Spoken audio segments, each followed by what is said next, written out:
Hi guys, welcome back to Thursday Top Lessons. Today we're going to talk about meaning, man's search for meaning. Now, being an Indian, I think a lot of meaning of life for us is derived by a lot of spiritual and religious gurus, and there are a lot of people trying to help you or guide you there. But today we're going to hear the story of search for meaning by a person who suffered the Holocaust, the Auschwitz. So, Man's Search for Meaning, written by Viktor Frankl, is just that. So, here it goes. So, he says that don't aim at success. The more you aim at it and make it a target, the more you're going to miss it. For success, like happiness, cannot be pursued. It must ensue, and it only does so as the unintended side effect of one's dedication to a cause greater than oneself, or as the byproduct of one's surrender to a person other than oneself. So we'll cover this book in three phases. The first is mental reaction, which is the period following his admission. The symptom that characterizes the first phase is shock. See, the prisoner of Auschwitz in the first phase of shock did not fear death.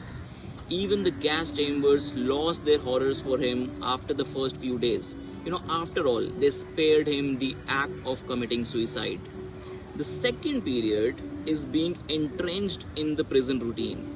But the prisoner who had passed on to the second stage of his psychological reactions did not avert his eyes anymore. Disgust, horror, and pity are emotions that our spectator could not really feel anymore.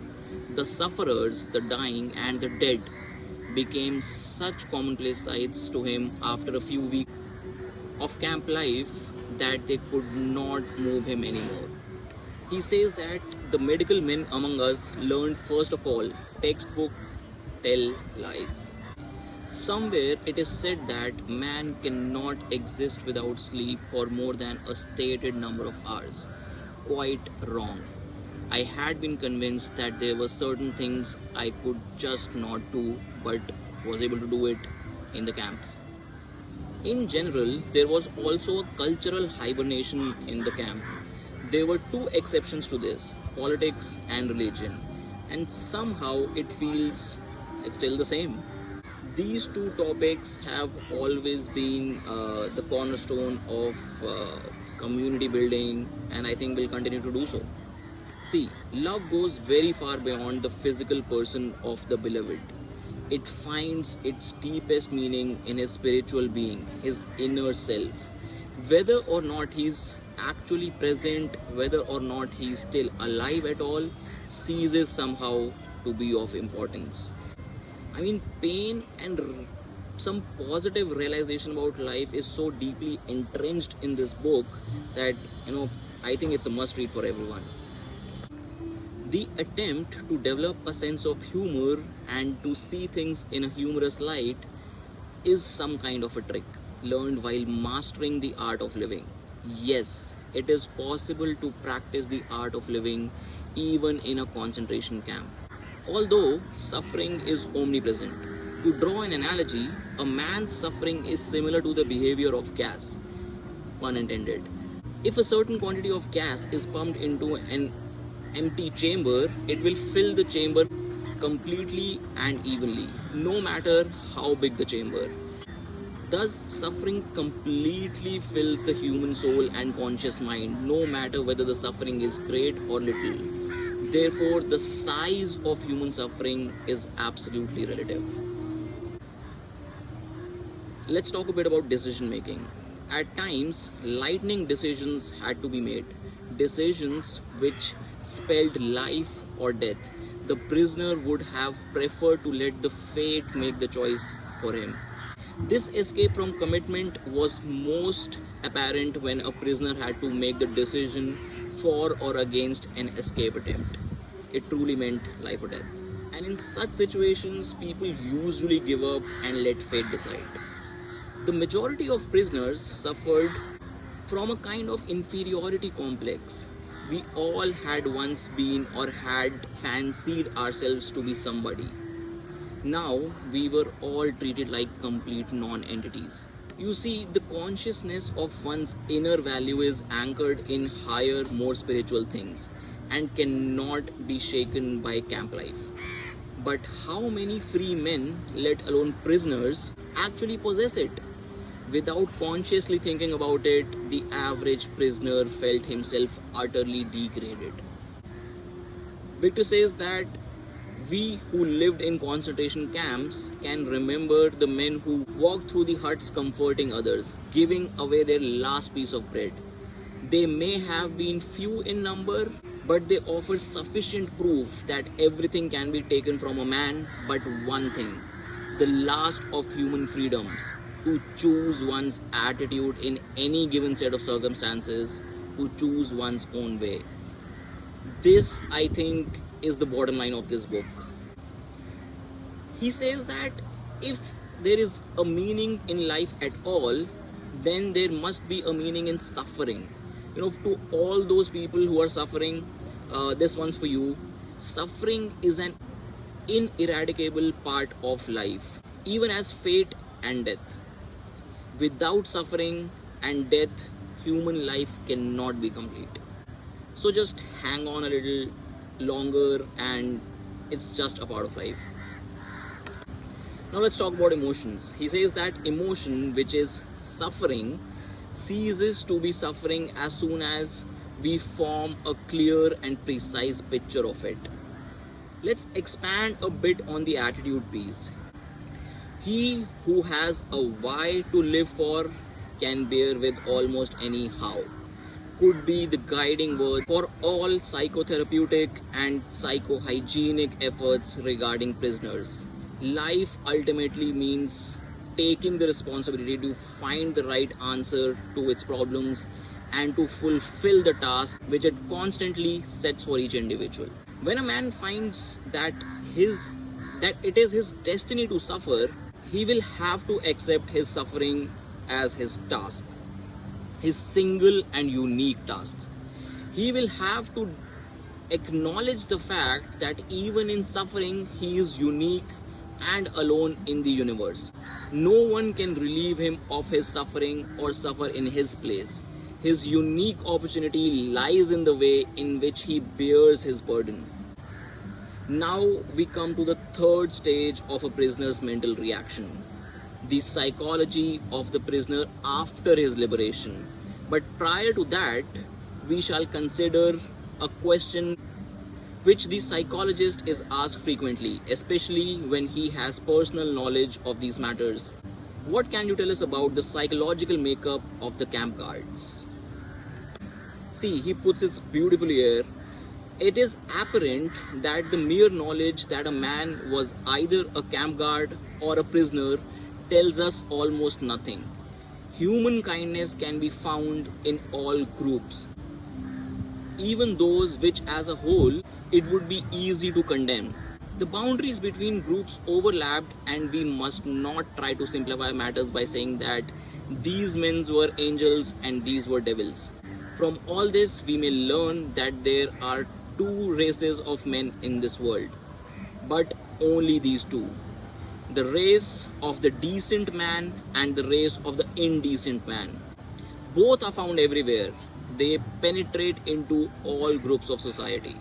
He shares another instance that in the evening when we all met again in our hut, one said secretly to the other, "Tell me, were you pleased today?"